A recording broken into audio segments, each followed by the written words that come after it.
સુરતમાં કેન્દ્રીય મંત્રી રામદાસ આઠવલે રિપબ્લિક પાર્ટીના કાર્યકરો સાથે મહત્વપૂર્ણ બેઠક યોજી હતી। આ બેઠકમાં દલિત સમાજના અગ્રણીઓ તેમજ કિન્નર સમાજના લોકોની ઉપસ્થિતિ જોવા મળી હતી। સુરતમાં કેન્દ્રીય સામાજિક ન્યાય અને અધિકારિતા રાજ્યમંત્રી રામદાસ અઠાવલે મુલાકાતે આવ્યા હતા। કેન્દ્રીય મંત્રી રામદાસ અઠાવલે જણાવ્યું હતું કે સોનિયા ગાંધીની હવે ઉંમર થઈ ગઈ છે, સાથે જ તેમને લોકસભામાં હારનો ડર હોવાથી પણ તેઓ રાજ્યસભામાં ગયા હોવાનું લાગી રહ્યું છે। તેમની પાર્ટીએ મહારાષ્ટ્રમાં 1 અને ઉત્તર પ્રદેશમાં 2 સીટ માટેની માંગણી કરી છે। જો ટિકિટ મળશે તો પોતે પણ નાસિક શિરડીથી ચૂંટણી લડશે તેમ તેમણે વધુમાં ઉમેર્યું હતું। રામદાસ આઠવલે વર્તમાન એનડીએ સરકાર અંગે કહ્યું હતું કે નરેન્દ્ર મોદી સૌને સાથે લઈને ચાલે છે। 2019માં રિપબ્લિકન પાર્ટી નરેન્દ્ર મોદી સાથે હતી। મને નરેન્દ્ર મોદીએ મંત્રીમંડળમાં સ્થાન આપ્યું છે। લોકસભામાં અમારી એક પણ બેઠક નથી, છતાં પણ મને મંત્રીપદ આપવામાં આવ્યું છે। અમારી સાથે રાજસ્થાન, મહારાષ્ટ્ર, ઓડિશા સહિતના રાજ્યોના લોકો સાથે છે। અમે આ ચૂંટણીમાં પણ વડાપ્રધાન નરેન્દ્ર મોદીની સાથે છીએ। દેશભરમાં નરેન્દ્ર મોદીની ખૂબ હવા છે। વિરોધી પાર્ટીઓનું સંગઠન પીએમ મોદીને ગાળો આપી રહ્યા છે।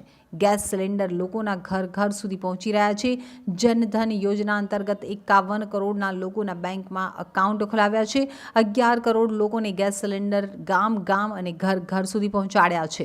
તો મુદ્રા યોજના અંતર્ગત 43 કરોડ લોકોને લોન મળી છે। 10 લાખ નોકરી આપવાનો વાયદો હતો તે પણ અમારી સરકારે પૂર્ણ કર્યો છે। 49 એરપોર્ટ પણ ડેવલપ કરવામાં આવ્યા છે। કોલસા કૌભાંડ, કોમનવેલ્થ કૌભાંડ કોંગ્રેસ સરકાર વખતે થયું હતું, પરંતુ મોદી સાહેબના નેતૃત્વમાં કોઈ આવા કૌભાંડ થયા નથી। આપણી ઇકોનોમી 3 નંબર પર આવશે, ત્યારે અમેરિકા 1 નંબર પર અને ચાઇના 2 નંબર પર હશે। દિવ્યાંગ લોકો માટે સરકારે અન્ય યોજનાઓ બનાવી છે। 2.68 કરોડ દિવ્યાંગ લોકો દેશમાં છે, તેમના માટે અલગ મંત્રાલય પણ બનાવવામાં આવ્યું છે। અમારું મંત્રાલય પણ દિવ્યાંગ માટે કામ કરી રહ્યું છે। અબ કી બાર 2024ના ઇલેક્શનમાં મોદી સરકાર 400 પાર અને ઇન્ડિયા સંગઠનની હાર થશે। મોદીજી તમામ ધર્મના લોકોને સાથે રાખીને કામ કરી રહ્યા છે। અનઘા કુલકર્ણી, ગુજરાત સુરતની મહિલા મોરચા ઉપપ્રમુખ। આજનો કાર્યક્રમ રામદાસ આઠવલે અહીંયા અમારે ત્યાં ઉપસ્થિત હતા। અલથાણમાં આપણે પ્રોગ્રામ થયો હતો। લીલાવતી વાઘેલાબેન, પછી અશોકકુમાર ભટ્ટી સાહેબ અહીંયા ઉપસ્થિત હતા અને અમારે મોટી સંખ્યામાં અમારી મહિલાઓ અને કિન્નર સમાજ અમારી સાથે જોડાઈને અહીંયા ઉપસ્થિત રહ્યો અને આગળ પણ અમારી મહિલાઓ માટે ન્યાયના માટે આ સમાજ અને જેમનો જય ભીમ સમાજ અને કિન્નર સમાજ માટે એ લોકો કાર્ય કરવાના છીએ, તેના માટે અમે એમના આભારી છીએ। આજે કેટલા લોકો ઉપસ્થિત રહ્યા છે? આજે અમારા 100થી વધારે લોકો ઉપસ્થિત રહ્યા। નહીં, પબ્લિક ટોટલ પબ્લિકની અંદર અમારે 600 થી 700 પબ્લિક ઉપસ્થિત હતા, જેમાં કિન્નર સમાજે પણ અમને સારો સહકાર આપ્યો છે।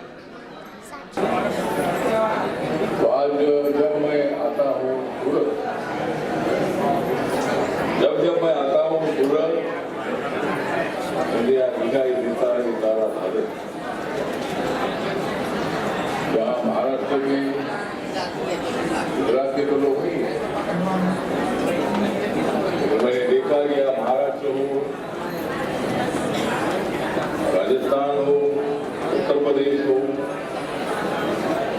झारखंड हो, छत्तीसगढ़ हो, ऐसे कई राज्यों के लोग यहाँ दिखाई देते हैं। रिपब्लिकन पार्टी बाबा साहब ना विचारधारा लेकर आगे चलती है। बाबा साहब अम्बेडकर जी जरूर दलित समाज के थे, लेकिन बाबा साहब अम्बेडकर जी का काम सर्व समाज के लिए था। बाबा साहब अम्बेडकर जी ने देश का संविधान लिखा, ड्राफ्टिंग कमेटी के चेयरमैन के नाते बाबा साहब अम्बेडकर जी पर बहुत बड़ी जिम्मेदारी थी। ये बात नहीं है कि डॉक्टर राजेंद्र प्रसाद जी संविधान सभा के अध्यक्ष थे, चेयरमैन थे। माननीय पंडित जवाहरलाल नेहरू जी का उसमें बहुत बड़ा योगदान है।